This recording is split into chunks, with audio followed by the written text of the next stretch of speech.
الحمد لله نحمده ونستعينه ونستغفره ونؤمن به ونتوكل عليه ونعوذ بالله من شرور أنفسنا ومن سيئات أعمالنا من يهده الله فلا مضل له ومن يضلله فلا هادي له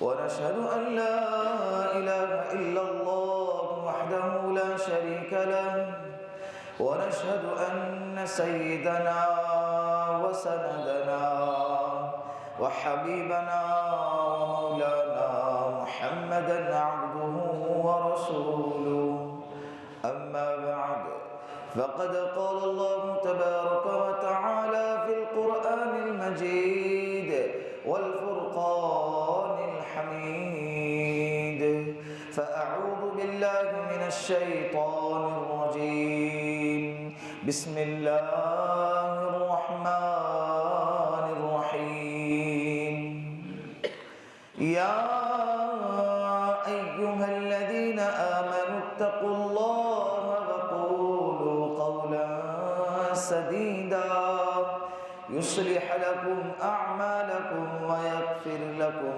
ذنوبكم ومن يطع الله ورسوله فقد فاز فوزا عظيما وجاء في الحديث وقال النبي صلى الله عليه وسلم تنكح المرأة لأربع ولمالها ولجمالها ولحسبها ولدينها فاظفر بذات الدين تربت يداك أو كما قال عليه الصلاة والسلام صدق الله المولانا العظيم وصدق رسوله النبي الكريم ونحن على ذلك من الشاهدين والشاكرين والحمد لله رب العالمين۔ ایک مرتبہ پیار اور محبت کے ساتھ پیارے آقا جناب رسول اللہ صلی اللہ علیہ وسلم کے ذات اقدس پر درود پاک کا نذرانہ پیش کریں۔ اللہم صلی علی محمد فی اول کلامنا اللہم صلی علی محمد فی اوسط کلامنا اللہم صلی علی محمد فی آخر کلامنا۔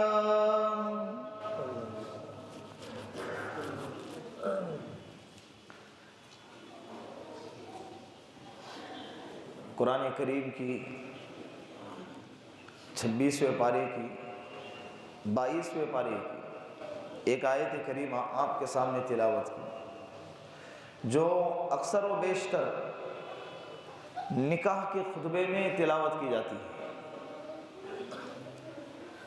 4 آیتیں ایسی ہیں جو نکاح کے اندر تلاوت کی جاتی ہیں، اس میں سے ایک آیت یہ ہے، یا ایھا الذین آمنوا اتقوا اللہ وقولوا قولا سدیدا، اے ایمان والو اللہ سے ڈرو اور سیدھی سچی بات کرو، سیدھی سچی بات کرو۔ پھر خطبے میں اللہ کے رسول صلی اللہ علیہ وسلم کی ایک حدیث مبارکہ آپ کے سامنے تلاوت کی، تنکح المرأة لأربع، اللہ کے رسول صلی اللہ علیہ وسلم نے اپنی امت کو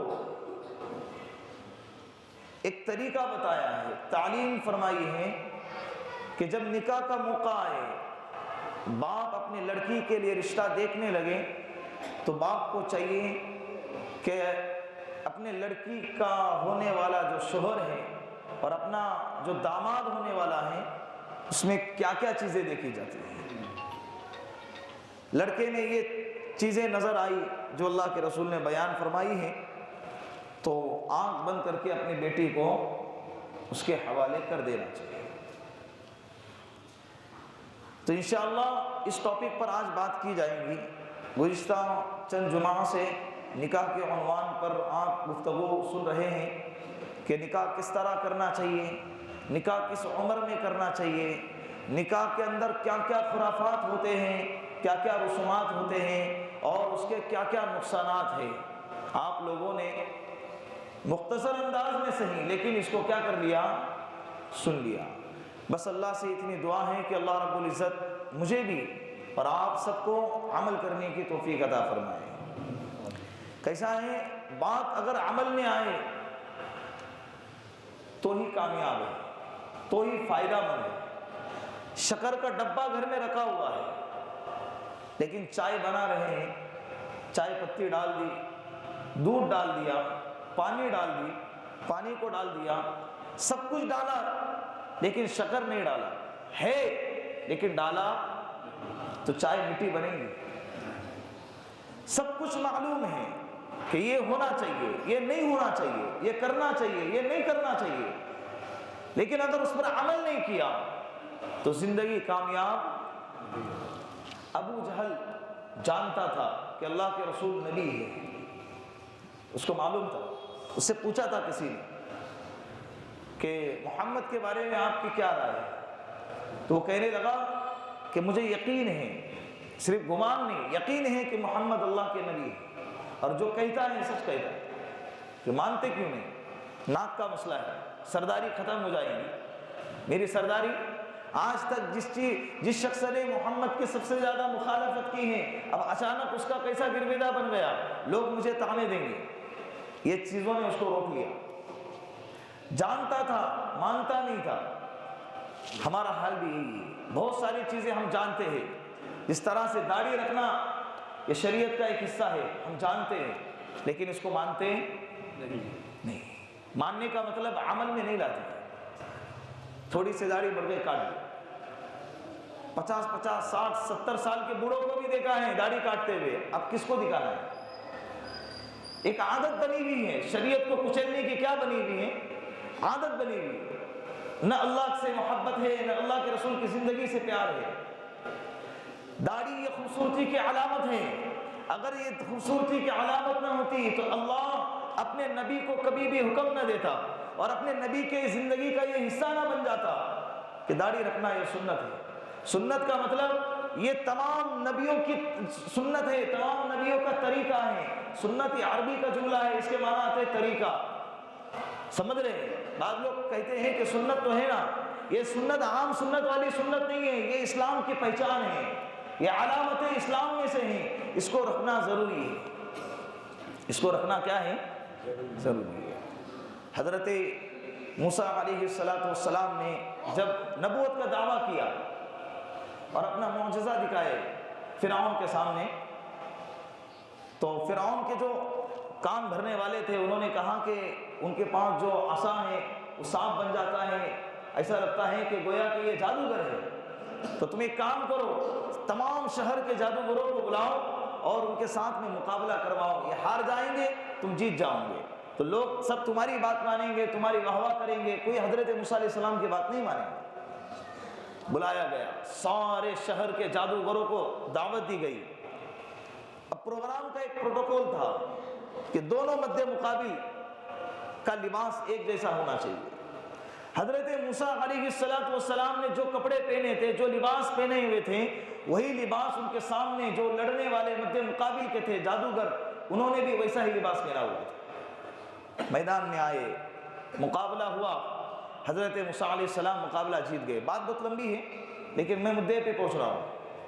حضرت موسیٰ علیہ السلام مقابلہ جیت گئے، سامنے جو جادوگروں کا لشکر تھا یہ حضرت موسیٰ علیہ السلام سے لڑنے آیا تھا نا، ان سے جیتنے آیا تھا اور ان کو ہرانے آیا تھا، لیکن اللہ رب العزت نے مقابلہ ختم جیسے ہوا، اللہ نے سب جادوگروں کے دل میں ایمان کے روشنی کو جگا دیا اور سب کے سب مسلمان ہو گئے۔ سب کے سب کیا ہو گئے؟ آمنا برب ہارون و موسیٰ، ہم نے حضرت ہارون حضرت موسیٰ علیہ السلام کے رب پر ایمان لائے۔ اب فرعون نے دھمکی دی، کہا کہ جو کرنا ہے کرو، مر جائیں گے اور کیا، اس سے آگے اور سزا، دوسری سزا کیا ہے؟ چلے گا، جو سزا دینا ہے، دھمکی دے رہا تھا، لٹکا دیں گے، ٹنگا دیں گے، کیلے ٹوک دیں گے، چمڑی ادھیڑ دیں گے۔ سارے جادوگروں نے کہا جو کرنا ہے کرے، ابھی ہم اپنی ایمان سے نہیں پھریں گے۔ اب یہاں پر سوال ہوتا ہے کہ جو لشکر اللہ کے رسول اللہ کے نبی حضرت موسیٰ علیہ السلام سے لڑنے آیا تھا، اللہ نے ان کو ہدایت کیوں دی؟ حضرت موسیٰ علیہ السلام نے اللہ سے پوچھا تھا کہ اے اللہ میرے مد مقابل کو ہدایت دے دی، تو اللہ نے کہا کہ موسیٰ ان کا لباس تیرے لباس کے جیسا تھا، تو میں نے تیرے جیسے ایمان کو ان کے جیسا ایمان بنا دیا، ان کے ایمان کو تیرے جیسا ایمان بنا دیا اور ان کو ہدایت دے دی، مجھے تیری مشابہت ان کا کرنا پسند آ گیا۔ تو کل قیامت کے دن ہمارا چہرہ بھی اللہ کے رسول کے چہرے کے جیسا اگر ہوگا تو کیا اللہ ہماری مغفرت نہیں کریں گے؟ اللہ ہمیں معاف کریں گے کیا نہیں کریں گے؟ آپ بتاؤ۔ داڑھی کاٹتے اور سمجھتے ہیں کہ میں خوبصورت لگتا ہوں، حالانکہ اللہ کی قسم سب سے زیادہ بدصورت نظر آتا ہے داڑھی کاٹنے کے بعد۔ خیر، تو ہم یہ چیز جانتے ہیں، نماز پڑھنا فرض ہے، مانتے نہیں، جب دل میں آیا جب پڑھ لیے، جب دل میں آیا جب نہیں پڑھ لیے۔ ہم جانتے ہیں کہ نکاح کے اندر کیا چیزیں ضروری ہیں، رجا کا کرنا جائز نہیں ہے، ہلدی مہندی کرنا جائز نہیں ہے، اور غیروں کو بلا کے نچوانا، ڈھول تاشے بجانا، بے حیائی کا ماحول بنانا یہ جائز نہیں ہے، ہم جانتے ہیں، لیکن مانتے نہیں۔ جب موقع آتا ہے گھر میں تو وہی ساری چیزیں ہمارے سامنے آ جاتی ہیں۔ اسی لیے دعا کرتے ہیں کہ اللہ رب العزت جاننے کے ساتھ ہمیں ماننے والا بھی بنائے۔ اللہ ہمیں جاننے کے ساتھ، صرف جاننا کافی نہیں ہے، جاننے کے ساتھ ماننا بھی کافی ضروری ہے، اس لیے کہ یہود و نصارہ کے پاس ہم سے زیادہ جاننا ہے، ہم سے زیادہ علم ہے ان کے پاس، وہ ہم سے زیادہ جانتے ہیں قرآن حدیث کو، لیکن مانتے فائدہ ہے کچھ بھی فائدہ نہیں۔ کل قیامت کے دن جہنم سے اگر کوئی چیز بچائیں گی تو وہ حضرت اسود کا واقعہ سنے تھے نا، خیبر کا، جانتے کچھ بھی نہیں تھے، نماز کا طریقہ نہیں جانتے تھے، زکوٰۃ کا روزہ، زکوٰۃ وغیرہ کے احکامات نہیں جانتے تھے، ایمان لائے، جنگ میں گئے، شہید ہو گئے، صرف مانا اللہ کے رسول ہم نے آپ کے ہاتھ پر بیعت کر لی، ہم نے آپ کو مان لیا، یعنی آپ کے تمام احکامات کو مان لیا، شہید ہو گئے۔ اللہ کے رسول نے کس چیز کی بشارت سنی؟ اللہ کی قسم ہے اس ذات پاک کی، میں دیکھ رہا ہوں کہ اسود کے کالے کو اللہ نے گورے پن میں بدل دیا اور اس کے بدبو کو خوشبو میں بدل دیا۔ یہاں ماننے پر کامیابی ہے، اسی لیے کیا کرنا چاہیے؟ ماننا چاہیے۔ اللہ کے رسول صلی اللہ علیہ وسلم نے فرمایا کہ میری امت تنکح المرأة لأربع، 4 بنیاد پر نکاح کریں گی۔ امت کو چاہیے کہ کتنے بنیاد پر نکاح کریں؟ 4 بنیاد۔ وہ چاروں میں بھی کس پر فوکس کرنا چاہیے؟ اللہ کے رسول نے آخر میں وہ بھی بتا دیا۔ نمبر 1 لمالہا، مال۔ نمبر 2، ابھی مال کا کیا ڈیفینیشن ہے اس پر آ جاؤں۔ نمبر 2 ولحسبہا، حسب نسب خاندان۔ ولجمالہا، خوبصورتی۔ نمبر 3 ولجمالہا، خوبصورتی کے بنیاد پر۔ نمبر 4 ولدینہا، دینداری کے بنیاد پر۔ فظفر بذات الدین تریبت یدا۔ اللہ کے رسول صلی اللہ علیہ وسلم نے فرمایا کہ تم اپنے بیٹی کے لیے جب رشتہ دیکھو تو دیکھو کہ سامنے والا لڑکا مالدار ہے کہ نہیں۔ مالدار کا مطلب یہ ہے کہ وہ مہر دینے کی جو اس کے لڑکی کے خاندان میں جو مہر کا جو رواج ہے، جیسے مثال اس کے خالہ کے لڑکی کو کتنا مہر دیا گیا، اس کے بڑی والی بہن کو کتنا مہر دیا گیا، اس کے ماموں کے لڑکے کو، اس کے خاندان کے لڑکیوں کو جو مہر دیا گیا، سامنے والا لڑکا اگر اتنی مہر دینے کی استطاعت رکھتا ہے، مالدار ہے، اور دونوں ہاتھ دونوں پیر صحیح سلامت ہے، کما کے تمہاری بیٹی کو پال سکتا ہے، تو اللہ کے رسول نے فرمایا کہ ایسا شخص مالدار ہے۔ مالداری کا مطلب یہ نہیں کہ بینک بیلنس بہت زیادہ ہو، پراپرٹی بہت زیادہ ہو، اور ذاتی مکان ہو، اور بنگلے ہو، گاڑیاں ہو، یہ مالداری کا ڈیفینیشن اسلام میں نہیں ہے۔ اس لیے کہ بہت سے مرتبہ آپ لوگوں نے بھی دیکھا ہوگا، نکاح کرنے کے بعد نکاح کیا ہے مالدار دیکھ کے کہ اللہ کے کرم سے لڑکا بہت مالدار ہے، بہت پراپرٹی ہے، کیسا بھی ہو، نکاح کرا دیا، 4-6 مہینے کے بعد وہ کنگال ہو گیا۔ ہوتا ہے، دیوالیہ نکل گیا، حادثات میں گھر جل گیا، فیکٹری جل گئی، یا لون لیا تھا اس میں سیل ہو گیا، یعنی بہت سارے نقصانات کے اسباب ہیں، دیکھا ہے 1-2 سال میں انسان کنگال ہو جاتا ہے۔ تو مالداری کا مطلب کیا ہے؟ مال تو آنے جانے والی چیز ہے، مال تو آنے جانے والی چیز ہے۔ مالداری کا مطلب یہ ہے کہ وہ کما کے کھلا سکتا ہے یا نہیں، نکما تو نہیں ہے، مکھنچو تو نہیں ہے، ایسے ہی گھر میں بیٹھا ہوا ہے، اور کیا ہے؟ صحت مند بھی ہونا چاہیے۔ مالداری کے اندر یہ صحت مند بھی آ گیا۔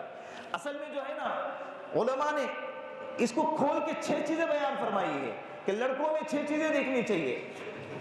نمبر 1 شرافت، نمبر 2 صحت۔ تو اس کے اندر جو ہے نا صحت مالداری کے اندر میں نے گھسا دیا، اور اسی سے حضرت موسیٰ علیہ السلام کا جو واقعہ ہے نا، حضرت موسیٰ علیہ السلام مصر سے نکل کر مدین چلے گئے، اس لیے کہ 2 لوگوں کا جھگڑا چل رہا تھا مصر کے اندر، 2 قبطی آپس میں لڑ رہے تھے۔ حضرت موسیٰ علیہ السلام گئے تو چھڑانے کے لیے جب ایک قبطی کو پکڑا اور اس کو جب ایک گھوسا مارا تو وہ کیا ہو گیا؟ مر گیا۔ اب یہ بات دربار تک پہنچی فرعون کے، وہاں سے آرڈر جاری ہوا کہ فرعون کی طرف سے حضرت موسیٰ علیہ السلام جہاں بھی ہوں گے ان کو پکڑ کر لایا جائے اور ان کو قتل کر دیا جائے۔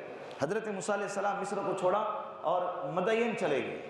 مدین میں حضرت شعیب علیہ السلام رہتے تھے، وہاں ان کی بیٹی ایک کنویں کے پاس پانی بھرنے کے لیے آئی تھی۔ حضرت موسیٰ علیہ السلام وہی درخت کے نیچے تھے، تو دیکھا کہ سب آ رہے پانی بھر کے جا رہے، سب آ رہے پانی لے کے جا رہے، لیکن 2 لڑکیاں ہیں جو کھڑی ہیں۔ حضرت موسیٰ علیہ السلام گئے اور پوچھا کہ کیا بات ہے؟ انہوں نے کہا کہ ہمارے ابا بوڑھے ہیں، ہمارے ابا بوڑھے ہیں، آنکھوں سے صاف نظر نہیں آتا ہے، اور ہم کمزور ہیں، یہ ڈول بہت مضبوط ہے، ہم سے اٹھائی نہیں جا رہی۔ حضرت موسیٰ علیہ السلام نے ایک ہاتھ سے ڈول کو پانی کے اندر پھینکا اور نکال کے دے دیا۔ وہ بیٹیاں ابا کے پاس گئی اور جا کر کہنے لگی، ابا نے پوچھا کہ آج وقت سے پہلے کیسے آئے؟ روز تو آنے میں لیٹ ہوتی ہے، سارے محلے والے بستی والے جب پانی بھر کے چلے جاتے ہیں تو تم پانی بھرتی ہو، آج اتنی جلدی کیسے آئے؟ تو بیٹیوں نے کہا کہ آج ایسا ایسا واقعہ پیش آیا، ایک نوجوان تھا اس نے ہماری مدد فرمائی۔ ابا نے کہا لے آؤ اسے۔ اب ایک بیٹی آئی، اور سورہ قصص کے اندر اس کا تفصیلی واقعہ موجود ہے 20ویں پارے میں۔ بیٹی نے آ کر کہا کہ آپ کو ہمارے والد بلا رہے ہیں۔ چل دیے، کیونکہ وہ بے سہارا تھے، اس وقت ان کو ضرورت تھی رہنے سہنے کی، کھانے پینے کی اور آرام کی ایک ضرورت تھی، ان کو اللہ سے مانگ ہی رہے تھے۔ ربی انی لما انزلت الیہ من خیر فقیر، اے اللہ تو میرے لیے جو اتارے میں آج اس کا محتاج ہوں۔ تو اللہ نے بھیج دیا، تو ان کے ساتھ چلنے لگے۔ تو حضرت موسیٰ علیہ السلام نے حضرت شعیب علیہ السلام کی بیٹی سے فرمایا کہ تم پیچھے پیچھے چلو، میں آگے آگے چلتا ہوں، اس لیے کہ تم آگے چل رہے ہو، میں پیچھے چل رہا ہوں، تو میری نظریں آپ کے قدموں پہ جا رہی ہے، آپ پیچھے چلو، میں آگے چلوں گا، اور جب دائیں بائیں مڑنے کا موقع آئے گا تو کنکر پھینک دینا، دائیں طرف پھینک دینا، میں سمجھ جاؤں گا کہ ادھر مڑنا ہے، بائیں طرف پھینک دینا، میں سمجھ جاؤں گا ادھر مڑنا ہے۔ تو یہ سارا واقعہ بیٹی نے اپنے ابا کو سنا دیا کہ امانت دار بھی ہے اور صحت مند بھی ہے، طاقتور بھی ہے۔ تو یہ 2 صفتیں محدثین نے وہاں سے نکالی ہیں۔ 4 باتیں اللہ کے رسول کی حدیث سے کہ مالدار ہو، حسن نسل اور خوبصورت ہو اور دینداری کے اعتبار سے ہو، شرافت اور صحت، یہ 6 چیزیں یہ لڑکے کے اندر ہونی چاہیے۔ تو مالداری کی بنیاد یہی ہے کہ اس کے اندر صحت مند ہونا چاہیے، اس لیے کہ لڑکی جب بیاہ ہو کے اپنے شوہر کے پاس جاتی ہیں تو اس کے مائنڈ میں یہی چیز ہوتی ہے کہ میرا شوہر میری حفاظت کرے گا، وہ مجھے کیا کرے گا؟ وہ میری حفاظت کرے گا، سرکشا دے گا مجھے، وہ میری ہر ضرورتیں پوری کرے گا، یہ اس کے دماغ میں ہوتا ہے۔ اگر شوہر کمزور ہے صحت کے اعتبار سے، اب اس کی حفاظت بیوی کو کرنا پڑے گی، شوہر کی حفاظت 2-3 بندے اس کی حفاظت کے لیے لگانا پڑیں گے، تو یہ بھی ٹھیک نہیں ہے۔ دوسرے نمبر پہ ولی حسبیہا، ولی خاندان، اونچ نیچ شریعت میں نہیں ہے، لیکن کچھ خاندان ایسے ہوتے ہیں جو عادت کے اعتبار سے، مزاج کے اعتبار سے بدنام ہوتے ہیں، کچھ ہے مارکیٹ میں ایسے، اور جب اس کی بدنامی مارکیٹ میں مشہور ہے اور لڑکی بہت اعلیٰ خاندان کی ہے، عزت دار گھرانے کی ہے، تو ان گھرانے والوں کو چاہیے کہ جب بدنام خاندان سے اگر کوئی رشتہ آئے تو منع کر دے صاف طور پر۔ یہ کفو نہیں ہے، کفو کے خلاف ہے، برابری نہیں ہے، کفو کا مطلب برابری۔ ہاں اگر تمہارے اپنے خاندان میں، اپنی برادری میں اگر کوئی مناسب جوڑا نہیں ہے اور برادری کے علاوہ دوسرے برادری میں اگر کوئی جوڑا ملتا ہے اور ٹھیک ٹھاک بھی ہے اور سارے شریعت کے حکام میں فٹ بیٹھتا ہے تو ایسے وقت میں برادری کا مطلب میں یہ نہیں کہہ رہا ہوں کہ باغبان، شیخ، پٹھان اور فلاں یہ وہ یہ وَجَعَلْنَا شُعُوبًا وَقَبَائِلَ لِتَعَارَفُوا، قرآن کریم میں ہے کہ یہ جو قبیلے خاندان الگ الگ بنائے نا یہ صرف پہچان کے لیے بنائے ہیں. ایک ہی نام کے دو بندے ایک اسکول میں ایک مدرسے میں ایک کلاس میں بیٹھے ہوئے ہیں تو پہچان کیسے کرائیں گے؟ ایک شیخ ایک پٹھان ہے، باپ کا نام الگ الگ ہوگا یا کبھی کبھی دونوں کا سیم ہوگا لیکن خاندان کیا ہوگا؟ الگ الگ. یہ پہچان کے لیے اللہ نے خاندان بنائے. ان اکرمکم عند اللہ اتقاکم، لیکن اللہ کے یہاں تو اکرام، اعزاز اور کوئی کسی چیز کی اہمیت ہے وہ تقوی والے کی ہے. باغبان والا ہے یا شیخ والا ہے یا پٹھان والا ہے یا سید گھرانے کا رہنے والا ہے لیکن تقوی نہیں ہے تو اللہ کو کوئی پرواہ نہیں ہے. اللہ کی نظر میں اس کی کوئی اہمیت نہیں ہے. بہت اونچے خاندان کا ہے لیکن تقوی ہی نہیں ہے، اللہ سے ڈر نہیں ہے، دیانتداری نہیں ہے، شریعت پہ چلنا نہیں ہے تو اللہ کو ایسی کی کوئی ضرورت. بات سمجھ رہے؟ تو خاندان کا مطلب کہ اللہ کے رسول نے فرمایا دونوں میں برابری ہونی چاہیے. غلام اور آقا، ایک آزاد گھرانے میں لڑکی پیدا ہو گئی اور اس کا نکاح کرا دیا کس سے؟ ایک غلام سے کرا دیا. یہ بھی ٹھیک نہیں. حضرت محدثین نے یہ نقطہ کہاں سے نکالا ہے آپ کو بتاتا ہوں. حضرت زید بن حارثہ رضی اللہ عنہ یہ غلام ہیں کس کے؟ پیارے آقا جناب رسول اللہ صلی اللہ علیہ وسلم کے غلام تھے، منہ بولے بیٹے تھے. ان کے ساتھ نکاح ہوا. حضرت زینب رضی اللہ عنہ یہ اعلیٰ خاندان کی تھی. دونوں کا نکاح ہو گیا لیکن ساتھ میں نبھنا مشکل ہو گیا. چند دن کے بعد دونوں کی آپس میں طلاق ہو گئی. بعد میں حضرت زینب سے اللہ کے رسول نے نکاح فرمایا. اس سے دو چار حکم نکلے کہ منہ بولے بیٹے کی جو بیوی ہیں وہ بیوی سگی بہو نہیں ہے. جس طرح سے سسر کے لیے اپنے بہو سے بیٹے کے مرنے کے بعد یا بیٹے کے طلاق دینے کے بعد نکاح کرنا حرام ہے تو یہ اصل والے سسر کا مسئلہ یہاں پر فٹ آئے گا. منہ بولا بیٹا حقیقی بیٹا نہیں ہوتا ہے. یہاں سے مسائل نکالے کہ منہ بولا بیٹا یہ حقیقی بیٹا نہیں ہوتا ہے. اگر 4 حقیقی بیٹے ہیں، ایک بیٹا منہ بولا ہے، وراثت میں اس کا حصہ نہیں ہوگا. وراثت میں اس کا حصہ نہیں ہوگا. پردے کے مسائل، اگر اس کی بیوی نے اپنے منہ بولے بیٹے کو دودھ نہیں پلایا ہے تو وہ اس کی دودھ شریک ماں نہیں ہوں گی، رضائی ماں اس کی نہیں بنے گی. جب رضائی ماں بھی نہیں تو دونوں کا جوان ہونے کے بعد آپس میں پردہ بھی آئے گا، پردے کے سارے احکامات آئیں گے. سمجھ رہے بات کو؟ منہ بولا بیٹا لے لیا اور پہلے سے اس کی آلریڈی ایک سگی بیٹی تھی. دونوں آپس میں سگے بھائی بہن کی طرح نہیں ہوں گے. بالغ ہونے کے بعد دونوں کا آپس میں کیا ہوگا؟ پردے کا مسئلہ آئے گا. یہ مسائل وہاں سے نکلے. تو حضرت زید نے اپنے بیوی حضرت زینب کو طلاق دے دی. دونوں کا آپس میں کفو نہیں تھا، برابری نہیں تھا. تو برابری کیا ہے؟ یہ بہت ضروری ہے. لوگ کہتے ہیں کہ کیا ہے لڑکا اچھا ہے ٹھیک ٹھاک ہے کماتا ہے چل دے دو. نہیں، ایسے نہیں چلتا ہے. لڑکی رہیں گی پھر گھٹ گھٹ کے جئیں گی. لڑکی کیا کریں گی؟ گھٹ گھٹ کے جئیں گی. لڑکا شریف بھی ہونا چاہیے، صحت مند بھی ہونا چاہیے اور خاندان میں اونچا اعلیٰ خاندان کا ہونا چاہیے. یا تو پھر اپنے برادری میں اپنے خاندان کے اعتبار سے اپنے مزاج کے اعتبار سے نکاح کرے. تیسرے نمبر پر ولی جمالیہا، خوبصورتی کی بنیاد پر نکاح کرے. تو خوبصورتی کا ڈیفینیشن کیا ہے؟ خوبصورتی کا ڈیفینیشن یہ نہیں کہ بہت زیادہ اتنا خوبصورت کہ چہرہ ایک دم گورا ہو اور لڑکا کیا ہے ایک دم ہی بدصورت ہو. یہ جوڑا کیا ہے زیادہ دیر تک ٹکتا نہیں ہے. ایسا جوڑا آپ شریعت کو جو ہے نا بہت وسیع نظروں سے سوچے کہ شریعت کتنی دور کی سوچتی ہے کہ کیا ہو گیا لڑکا اگر خوبصورت نہیں ہے تو کیا ہو گیا، لڑکی بہت خوبصورت ہے لیکن کماتا دھماتا تو ہے نا، لیکن نکاح کے بعد 4 لوگوں میں پیسے کی گڈی لے کے اس کو بیٹھنا نہیں ہے. جب خاندان میں ملنے جلنے کے لیے لے کر جائے گا یا دوست احباب میں جب جائے گا تو یہ نوٹوں کی گڈیاں دکھاتے نہیں پھرے گا، وہ تو چہرہ ہی دکھانا پڑے گا نا. تو دونوں کے اندر کسی حد تک برابری بھی ہونی چاہیے. کسی حد تک کیا ہونی چاہیے؟ برابری بھی ہونی چاہیے تاکہ وہ بیوی کا ذہن، بیوی کے خیالات بھی اپنے شوہر سے ہٹ کے کسی اور کی طرف نہ جائے اور شوہر کے خیالات بھی بیوی سے ہٹ کر کسی اور کی طرف. گناہ سے بچنے کے لیے یہ حکم نازل کیا گیا ہے. چوتھے نمبر نمبر پر ولی دینہا، دینداری کی بنیاد پر نکاح کریں۔ میری امت 4 بنیاد پر نکاح کریں گی۔ چوتھے نمبر پر کیا ہے؟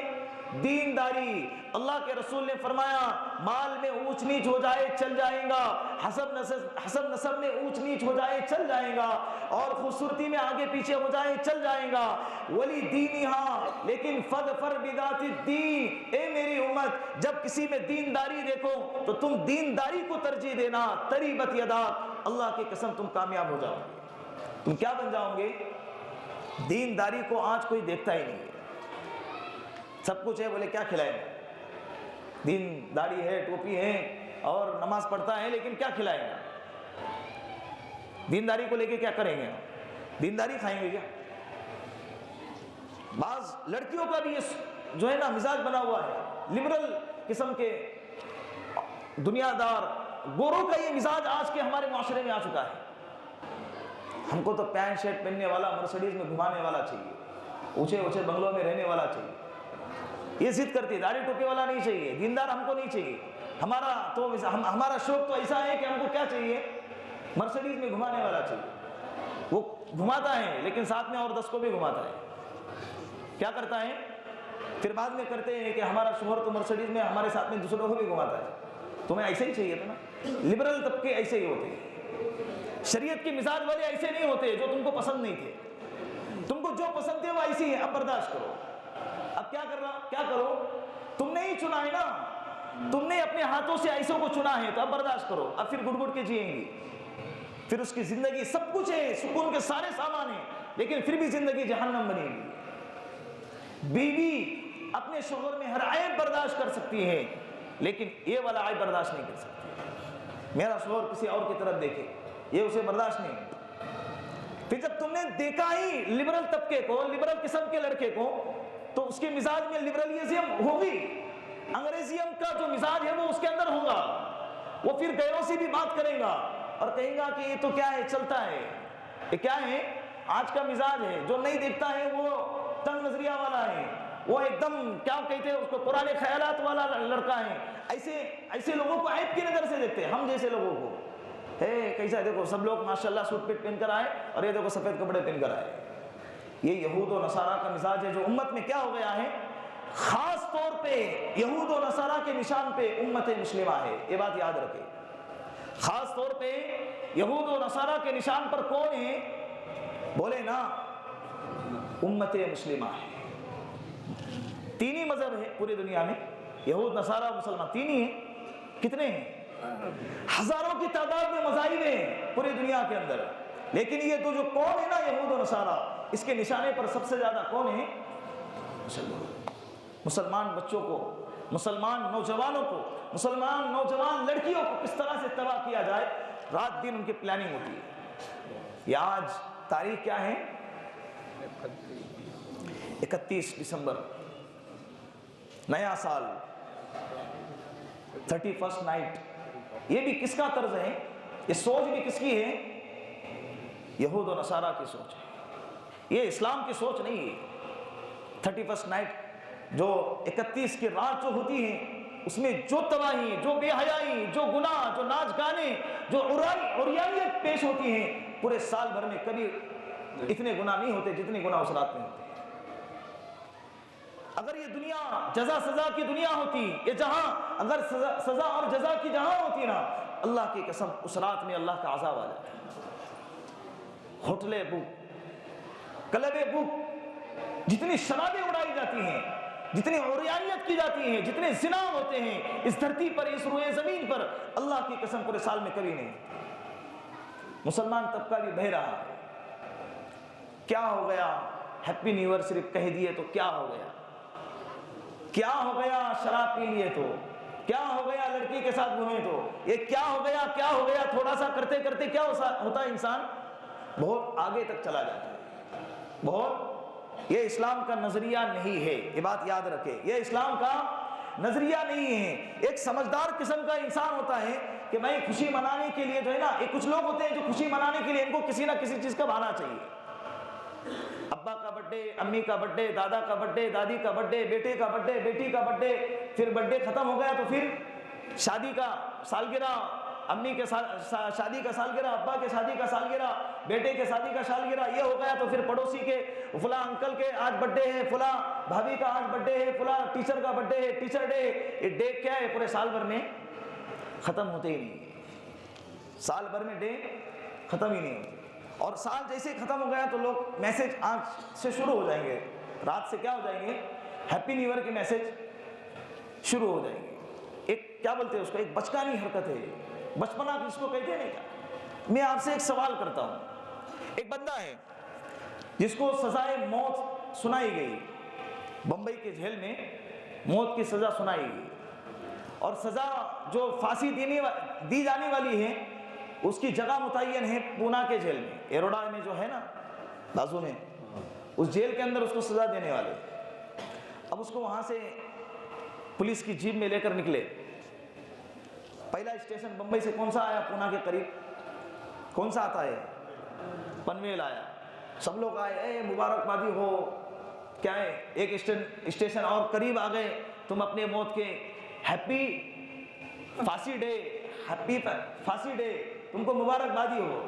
جو جیپ میں بیٹھا ہوا ہے وہ کیا کریں گا، کیا کمبخت لوگ ہیں، میں موت کے قریب جا رہا ہوں اور خوشی ہو رہی ہے لوگوں کو۔ پھر اور ایک قدم آگے کھپولی گھاٹ پہ آ گئے، پھر 8-10 لوگ کیا ہے کیک لے کے کھڑے ہوئے تھے اور شیمپین اڑائے اور ہیپی پھانسی ڈے، اور تم ایک اسٹیشن اور قریب ہو گئے تو کیا کرو، خوشی مناؤ۔ پھر اور لوناولا آ گئے، پھر کرتے کرتے جیسے ہی قریب آ گئے تو اور زور سے پورے اخبار میں دے دیے، اور سب سارے فیس بک اور واٹس ایپ پہ اور سارے اسٹیٹس پہ اس کا کیا ہو گیا، چرچا ہونے لگا کہ بھائی یہ بندہ موت کے پھانسی کے قریب ہو گیا، خوشی مناؤ۔ اور وہ بھی ناچ رہا ہے، بیوقوف جو ہے نا پھانسی کے قریب جا رہا ہے وہ بھی کیا ہو رہا ہے، ناچ رہا ہے۔ ایسے انسان کو عقل مند کہیں گے جو اس کے ارد گرد اس کے خوشیوں میں اس کو موت کے قریب جا رہا ہے، اس کو کیا کر رہے ہیں، الفاظ الگ ہو سکتے ہیں، انداز الگ ہو سکتا ہے، حقیقت یہی ہے نا۔ اس کے بمبئی سے نکل کر پونا جانے تک کے وقت میں تو دیر لگ سکتی ہے، لیکن اللہ کی قسم ہماری زندگی موت کے اس سے زیادہ قریب ہے۔ ایک سال گر گیا، ہیپی نیو ایئر، یہ کون سی مبارکبادی ہے، یہ کون سی مبارکبادی ہے، آپ بتاؤ۔ کیسا شیطان نے پٹی پڑا دیا نا، کہاں لے کے جا رہا ہے، کس موڑ پہ امت کو لا کے کھڑا کر رہا ہے۔ سب سے پہلے تو قانون کی ذمہ داری ہے کہ ایسے پروگرام پر پابندی لگائی جائے، اگر نہیں لگاتی ہے تو گھر کے سربراہ کو، سرپرستوں کو چاہیے کہ اپنے اولاد پر پابندی لگائے۔ ماں باپ کے سامنے بچے چھوٹے چھوٹے کپڑے پہن کر، بال بنا کے، سوار کے، اذا فات الحیا فافعل ما شئت، جب حیا ختم ہو جاتی ہے نا، جو چاہتا ہے انسان کر گزرتا ہے۔ بچے ہیں تو ہے، اس عمر میں نہیں کریں گے تو کب کریں گے؟ پھر جب وہ تمہاری عمر کو آتے ہیں نا، دھکے مار کے تمہیں نکال دیتے ہیں۔ جو اللہ کا نہ ہو سکا وہ ماں باپ کا کیا بنے گا؟ جو اللہ کے حقوق ادا نہ کر سکا وہ ماں باپ کے حق کیا ادا کرے گا؟ پھر خون کے آنسو روتے ہیں، میرے بیٹی کسی سے بات کر رہی ہے، میری بیٹی کسی کے ساتھ بھاگ رہی ہے، یہ سب کچھ دکھ رہا ہے، اس کی وجہ کون بنا؟ بولو نا، ماں باپ بنے نا۔ ماں باپ کے مزاج میں اللہ نے ایسی صلاحیت رکھی ہے کہ دوسرے لوگوں کو جتنا محسوس نہیں ہوتا نا، اس سے پہلے ماں باپ کو اللہ احساس کراتے ہیں کہ تمہارا بچہ نکاح کے قابل ہو چکا ہے۔ یہ حقیقت ہے۔ ماں باپ کو اللہ کیا کراتے ہیں، بھلے وہ زبان سے ادا نہ کریں بیٹا کہ مجھے نکاح کرنا ہے، بیٹی یہ ادا نہ کرے کہ مجھے نکاح کرنا ہے، لیکن اللہ ماں باپ کے اندر اللہ نے وہ حص رکھی ہے کہ وہ اولاد کے نظروں کو دیکھ کر، اولاد کے مزاج کو دیکھ کر ماں باپ کہہ دیتے ہیں کہ اب میری اولاد کس قابل ہو گئی ہے، نکاح کے قابل ہو گئی۔ اسی لیے یہود و نصارہ کی زندگی کو چھوڑے، من تشبہ بقوم فہو منہ، اللہ کے رسول نے فرمایا کل قیامت کے دن جو شخص کسی قوم کی مشابہت اختیار کرے گا، کل قیامت کے دن اللہ اس کو اسی قوم میں اٹھائیں گے اور اسی قوم میں کھڑا کریں گے۔ اسلامک سال، یہ جو ہے نا اسلامک سال، دیکھو تاریخ 3 طرح کی ہے۔ ایک عیسائی تاریخ، یہ جو انگریزی تاریخ ہے نا، جنوری سے لے کے دسمبر تک یہ انگریزی تاریخ ہے، اس کو عیسائی تاریخ کہیں گے۔ جب اللہ کے رسول نے نبوت کا اعلان کیا تو نبوت کا اعلان کرنے کے بعد 13 سال تک مکہ میں رہے، اس کے بعد اللہ کے رسول نے مدینے کی ہجرت فرمائی، تو وہ ہجرت سے پہلے جو 13 سال ہیں اس کو نبوی سال کہتے ہیں۔ کیا کہتے ہیں؟ نبوی سال. جب اللہ کے رسول نے ہجرت فرمائی اس کے بعد اللہ کے رسول کا وصال ہو گیا. حضرت ابو بکر صدیق آئے, 2.5 سال تک خلافت کی, پھر ان کا وصال ہو گیا. پھر حضرت عمر فاروق رضی اللہ عنہ آئے, انہوں نے رجسٹر بنایا, کیلنڈر بنایا, اور کیلنڈر کے جو سال کی ابتدا کی حضرت عمر فاروق رضی اللہ عنہ نے, تو اللہ کے رسول کی ہجرت سے ابتدا کی. کہا کہ اسلام کو غلبہ ترقی وہاں سے ہوئی تو میں وہاں سے ابتدا کروں گا.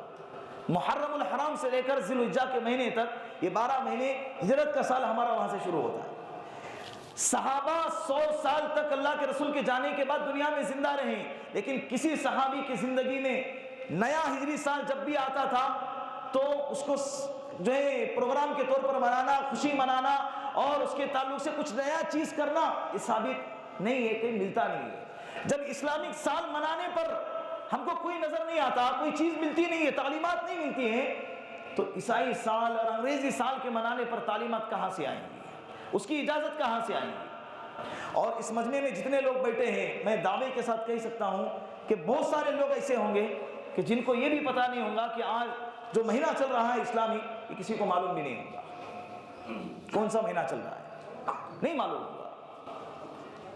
ہے ایسا ہی حال ہے نا, کون سا مہینہ چل رہا ہے نہیں معلوم. سال میں 12 مہینے آتے ہیں, بعض لوگوں کو تو وہ پڑھنے بھی نہیں آتا ہے, بس رمضان کیا ہے, ہاتھ اٹھا کے رمضان اتنا ہی آتا ہے. سال میں ایک ہی مہینہ نہیں ہے بھائی, سال میں 12 مہینے ہیں. محرم سے لے کر ذی الحجہ تک سب کے سب اسلامی سال ہے, اسلامی مہینے ہیں.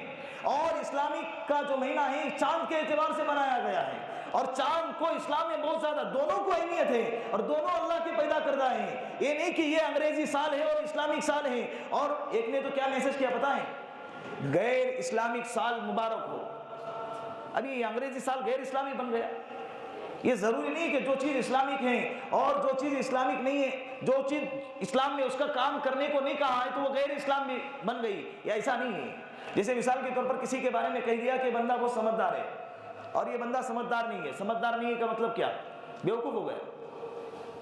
سمجھدار نہیں ہے, وہ اسلام میں اس کا حکم نہیں ہے, بس اتنا ہی ہے. یہ خلاف غیر اسلام کیا ہوا, الرحمن علم القرآن خلق الانسان علمہ البیان الشمس والقمر بحسبان. قرآن کریم میں سورہ رحمان میں اللہ نے کہا ہے کہ چاند اور سورج اپنے مقدار سے, اپنے اعتبار سے چلتے ہیں. والنجم والشجر یسجدان, چاند سورج ستارے اور سیارے شجر درخت بھی اللہ کے سامنے سجدہ کرتے ہیں. چاند بھی اللہ کا, سورج بھی اللہ کا, دونوں کے اعتبار سے جو کیلنڈر بنایا گیا وہ کیلنڈر بھی کس کا ہو گیا, ہم اللہ کے, اسلام اللہ کا. تو دونوں کیلنڈر اسلامک ہوئے نا. تو جب اسلامک کیلنڈر جس نام سے مشہور ہے, جب اس کو منانے کی اجازت نہیں ہے تو اس کو منانے کی اجازت کہاں سے ہوگی؟ معلوم ہونا چاہیے کہ کون سا مہینہ چل رہا ہے, کون سی تاریخ چل رہی ہے. اس لیے کہ اسلام کے بہت سارے احکامات چاند کے اعتبار سے, اسلامک تاریخ کے اعتبار سے جڑے ہوئے. طلاق اگر کسی عورت کو دے دی گئی, عدت کا مسئلہ چاند کے اعتبار سے طے کیا جائے گا. زکوٰۃ کا مسئلہ ہے, سال کے اعتبار سے, جنوری فروری سے نہیں گنا جائے گا, چاند کے اعتبار سے گنا جائے گا کہ اب تمہارے پاس مال آیا, سال گزرا, تو سال کون سا گزرا ہے, سال کون سا گزرا ہے, اس کے اعتبار سے دیکھا جائے گا. رمضان کا مہینہ ہے, روزے رکھنا, افطار کرنا, عیدین کا مسئلہ چاند پر رکھا جائے گا. قربانی کا جب مسئلہ آتا ہے تو قربانی جب کی جائیں گی تو اس کا بھی اعتبار کس پر ہوگا, چاند پر ہوگا. کیلنڈر میں دکھاتے ہیں کہ 12 تاریخ کو عید الاضحیٰ ہے, لیکن آتی ہے کبھی 13 کو تو کبھی 11 کو, اس لیے کہ چاند نظر نہیں آیا نا, تو چاند پر مسئلہ ہے. اس کی معلومات بھی ہمیں ہونی چاہیے. تو آج آپ سب لوگ ارادہ کریں کہ انشاءاللہ آج کی رات جو 31st نائٹ ہے, ہم اللہ کے سامنے توبہ کریں گے, اور جو گناہ میں مبتلا ہے ہم اس کا نہ ساتھ دیں گے اور نہ اس کو گناہ میں مبتلا ہونے دیں گے. کرتے ہیں ارادہ. موبائل کے اندر اسٹیٹس لگا کے اللہ کو ناراض نہ کرے. اللہ کو یہ مسئلہ میرا نہیں ہے, اے مفتی صاحب کو نظر نہیں آنا چاہیے, میں کون ہوتا ہوں, تمہارا حساب کتاب لینے والا میں نہیں ہے, جنت جہنم کا فیصلہ کرنے والا میں نہیں ہے. کون ہے, اللہ ہے جو دیکھ رہا ہے, جو کیا ہے, دیکھ رہا ہے. یہ اگر ہمارے مائنڈ میں بیٹھ گیا نا کہ اللہ دیکھ رہا ہے, تو اللہ کی قسم ہم گناہ سے بچ جائیں گے. بے حیائی سے اپنے اولاد کو بچائے, عریانیت سے اپنے اولاد کو بچائے. کیا ہو گیا کرتے دنیا تباہ ہو جائیں گی, تمہاری دنیا تباہ ہو جائیں گی. ماں باپ زندہ ہوں گے, اولاد وراثت کے لیے لڑیں گی. ماں باپ زندہ ہوں گے, اولاد اپنے ماں باپ کو باہر دھکے دے کر نکالیں گی. یہ وقت آئے گا، پھر اس وقت جب روؤں گے نا، کہیں گے کہ کیا ہو گیا، میری اولاد، میں نے اپنے سینے سے لگا کے دودھ پلایا، دودھ تو 2 سال پلایا ہے، لیکن ان کی زندگی تربیت کو جو تباہ کیا ہے نا، 20 سال لگے تم کو ان کو تباہ کرنے میں، پھر وہ رلائیں گے۔ اس کے لیے روتا ہے رونے دے، چلاتا ہے چلانے دے، ناراض ہوتا ہے ناراض ہونے دے، 2 پھٹکے لگا کے اپنے گھر میں اپنے اولاد کو بٹھائے، موبائل کو چیک کرے، کیا غیر شرعی چیزیں تو یہ فارورڈ نہیں کر رہا ہے، کسی سے چیٹنگ تو نہیں کر رہی ہے، کسی سے بات تو نہیں کر رہی ہے۔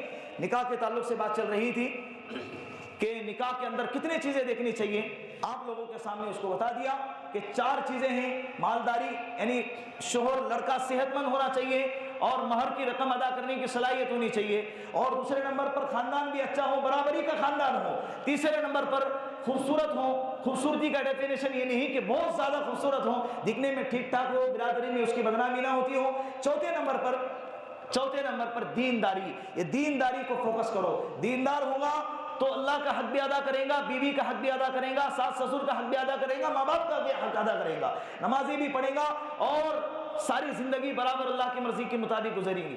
دینداری اگر نہیں ہے، سب کچھ ہے تو کچھ فائدہ نہیں۔ اس لیے اپنے بچیوں کے لیے، خاص طور پہ لڑکیوں کے لیے، جب داماد دیکھنے کی باری آئیں گی تو دینداری کو فوکس کرو، کچھ بھی نہیں ہوگا، اللہ تمہاری دنیا بنا دیں گے، دنیا چلائیں گے۔ اللہ سوروں کو ان کا اناج اور ان کا رزق پہنچاتے ہیں تو اللہ تمہارے گھروں میں رزق نہیں پہنچائیں گے۔ جو جانور ہم حقارت کی نظر سے اور گھن کرتے ہیں اس کو دیکھ کر اللہ ان جانوروں کو رزق پہنچاتے ہیں، تو کیا ہم اللہ کا نام لینے والے اللہ ہمیں رزق نہیں پہنچائیں گے؟ تو دینداری دیکھ کر نکاح کرو، اور جتنا جلدی ہو سکے اپنے معاشرے کے اندر نکاح کا رواج دو۔ نوجوانوں کا جب نکاح کا موقع آئے تو ایک کیا کہتے ہیں اس کو، اجتماعی نکاح کا ایک سلسلہ عام کرو، اجتماعی نکاح کا، اس میں خرچہ کم ہوگا، اس میں گناہ کم ہوگا، نکاح مسجدوں میں ہوں گے، یتیم بچے، غریب بچے، مالدار بچے، سب کا نکاح ایک ساتھ مکس کر کے نکاح کرا دو، اور انشاءاللہ معاشرے کے اندر اگر نکاح کا رواج دیا جائے گا، زنا ختم ہو جائے گا۔ زنا کو اتنا مشکل بنا دیا گیا ہے، ایک رات کے 500 روپے، 1000 روپے، ایک رات کے 1000 روپے دے کر زنا کرو، اور نکاح کے لیے لاکھوں روپے خرچہ کرنے پڑتے ہوں، تو ایسی قوم جو ہے زنا کی طرف جائیں گی، نکاح کی طرف نہیں جائیں گی۔ اس لیے نکاح کو آسان کرو، زنا کو مشکل بناؤ۔ زنا مشکل کب بنے گا؟ جب نکاح آسان بنے گا، نکاح آسان بنے گا، نکاح عام بنے گا۔ اس لیے آپ لوگوں سے اپیل کرتا ہوں کہ اپنے گھروں کے نکاح کو سادہ بناؤ، معاشرے کو نکاح پر لے کر آؤ، نکاح پر لے کر آؤ، جتنا جلدی ہو سکے اپنے اولاد کا نکاح کریں۔ اور آج 31 نائٹ ہے، آج گناہ نہیں کریں گے، کوئی میسج کا جواب نہیں دیں گے، میسج موبائل بند کریں، اگر کسی کا میسج آتا ہے ڈیلیٹ مار دے، اس کو اس کی مبارکبادی نہ دے، اس لیے کہ یہ تاریخ، یہ طریقہ، یہ اسلام کا طریقہ نہیں ہے۔ کریں گے انشاءاللہ۔ اللہ رب العزت ان تمام باتوں پر ہم سب کو عمل کرنے کی توفیق عطا فرمائے۔